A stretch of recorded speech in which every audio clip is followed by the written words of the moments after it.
കാഞ്ഞിരപ്പുഴ കുടുംബാരോഗ്യ കേന്ദ്രത്തിലെ ഹെൽത്ത് ഇൻസ്പെക്ടറുടെയും ആരോഗ്യ പ്രവർത്തകരുടെയും നേതൃത്വത്തിൽ ബോധവൽക്കരണ ക്ലാസ് സംഘടിപ്പിച്ചു. തുടർന്ന് കുട്ടികൾക്ക് വിരഗുളികകൾ വിതരണം ചെയ്തു.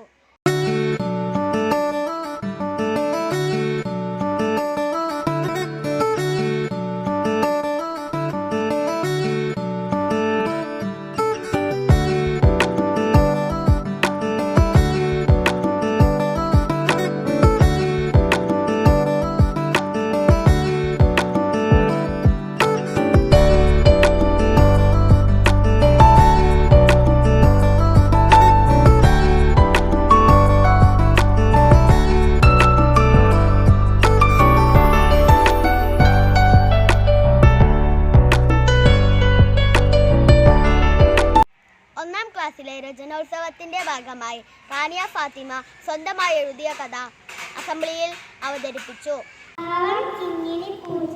ഒരു ദിവസം കിങ്ങിണിപ്പൂച്ച വിശന്നലഞ്ഞു നടക്കുകയായിരുന്നു. മദർ PTA യുടെ നേതൃത്വത്തിൽ ഇന്ന് സ്കൂൾ പരിസരം വൃത്തിയാക്കി.